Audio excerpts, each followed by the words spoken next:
Hello everyone. Today I'll be sharing with you about cell, that is the fundamental unit of life. So cell is called as structural as well as functional unit of life. These two words are used for the cell. So why they are called as structural and functional? First of all, a cell has a well-defined structure. They have a particular structure, that is why they are called as structural units of life, and they are called as functional because they perform some specific well-defined functions. That is why it is called as functional unit of life. So cells are actually the building blocks. Like for making a building we need bricks, and many of the bricks getting piled up one over the other makes entire building. And for human beings or for any living being there are cells. So they are kind of bricks that are needed to make the entire building of our body or of any other organism's body. So smallest functional unit of life is the cell, the unit that is functioning in a living system. The smallest one is the cell. It was first of all discovered by Robert Hooke in 1665. Cell can independently perform all activities that are necessary to sustain life. That is the reason they can ask question that why is cell called as basic unit of life.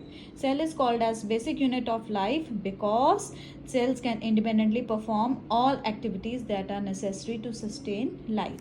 There are basically two types of cells. One is plant cell, the other is animal cell. The cells that are present in plants are called as plant cells, whereas animal cells are the one that are present in all animals, all the living beings that are not plants, that will be obviously animals. So the entire plantae kingdom contains plant cells and the animalia kingdom, animalia contains animal cells. So now we will be studying about different cell organelles. Like there are organs in the body, we say there is liver, stomach, lungs. So there are many organs in the body. So similarly for cell, they are called as cell organelles. So first of all, the number one organelle is plasma membrane or cell membrane. So this is the membrane that is present both in plant cells and animal cells. While studying about the organelles, I'll be telling the one which will be present only in plant, or the ones that are present both in plants as well as animals, or the ones that are present only in animals. So this first organelle, that is plasma membrane, that means membrane means something that is covering. So this membrane is present both in plants as well as animal cells. So this is the outermost covering of the cell. But in case of plants there is one more covering that we'll be discussing later. So in case of animals, this is the outermost. So in short we can say that's the outermost covering of the cell. So as it is the outermost covering, so it separates the contents of the cell, the things that are present inside the cell, from the external environment. So it acts as a barrier, the thing that separates something from inside and against something from outside.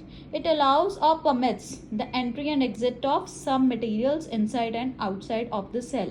That is why it is called as selectively permeable membrane. This is very important question that can be asked in the exams. Why is plasma membrane or cell membrane called as selectively permeable?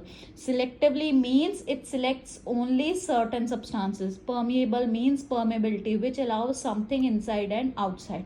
So why is plasma membrane called as selectively permeable? Because it allows entry or permit the entry and exit of some materials inside and outside of the cell. Hence cell membrane is called as selectively permeable membrane.